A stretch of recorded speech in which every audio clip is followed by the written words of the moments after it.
Hello. I am the Curator of stories.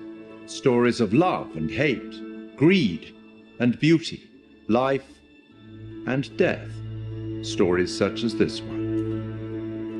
The Curator of the Dark Pictures anthology bridges between the player and the story, being very aware of what they've done, but also much more aware than the player about what's actually going on in the story and what the context is and what the scenario is. What do you think happened to this guy? Now, for the first time, for some reason that he himself doesn't even understand, he's been given the opportunity to talk to somebody, and that somebody is the player. As far as he knows, it's always been him that's done this job, and nobody else. And within his library is the story of everybody's life and death. There's even rooms in there that he can't remember ever going in, but he's way too busy to go and explore because there's always another end of life to record and document. Clothes are so important because they provide an insight into the character.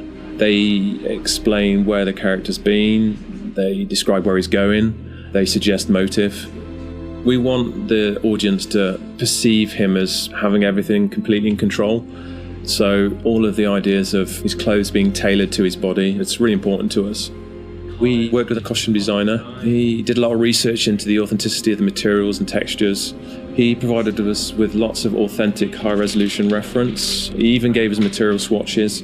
It was really useful for us because looking at the folds, looking at the visual language of cloth, how do they sit on the character? Is it working from a distance? What's the weight of the material? It gave us a really good platform in order to produce high-quality, realistic materials. Giving it that depth.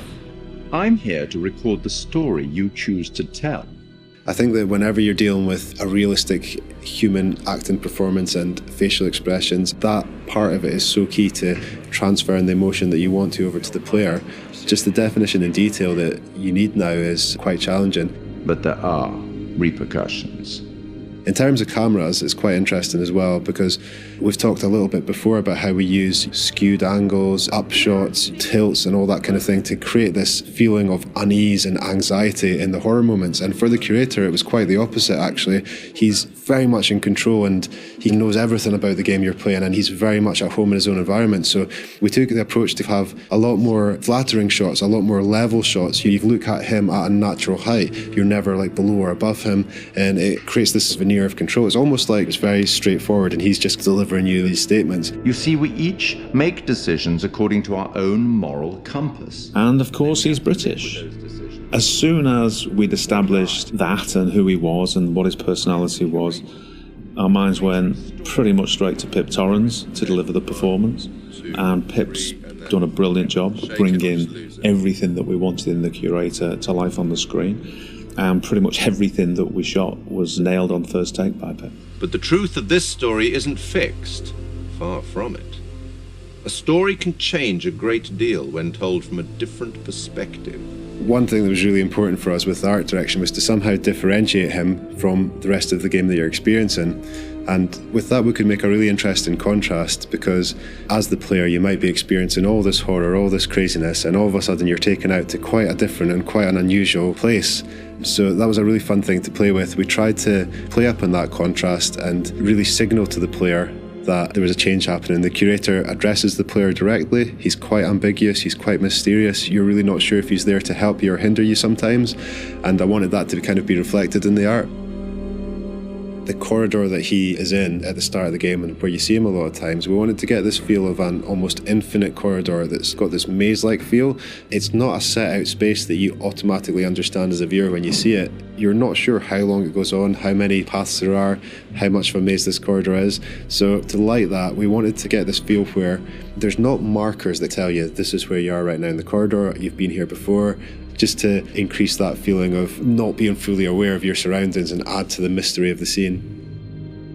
And then he goes into his repository, which is a huge vault of books and secrets, with his main desk right in the middle. He's got large windows for light, a skylight above that would also let a lot of light in, a mezzanine floor, a marble fireplace, classical, opulent, sophisticated. The central feature of the repository is the curator's desk. So we researched how that might look and wanted to make it look a big, substantial piece of furniture. We added a lot of scroll work and detail to the front and rear. All of the things that you'd expect, the brass fittings for the drawers. There's quite a lot of detail went into that, and we thought we might be seeing that quite close as well again. So in the end, it fits nicely within its environment. It references some of the Victorian era detail that you might see on a piece like that. The Curator has the ability to access stories through the pictures on the wall. They're almost portals through to another world. And that all had to fit within our architectural environment. So we looked at very ornate framings, large pictures that would hang on the walls, that would feel correct and not out of place, and something of this nature.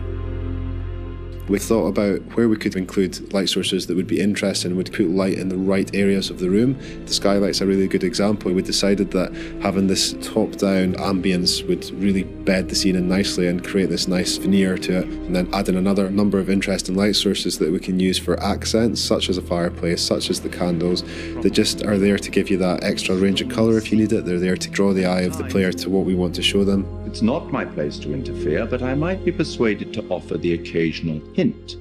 Here's one for free. It's a strange place. Who is this guy? Why is he talking to me? Where am I now? I was just on a ship having some horror happening, and now I'm here. And this guy has the appearance of being there to help you, but he seems like such a strange guy, and the environment he's in is so different. There's a certain ambiguity to it, and we wanted the player to question whether or not he's on their side or whether or not he's kind of playing his own game with them. The Curator's no ordinary person, and his repository is no ordinary place. And you'll get the chance to see him again in the rest of the Dark Pictures anthology.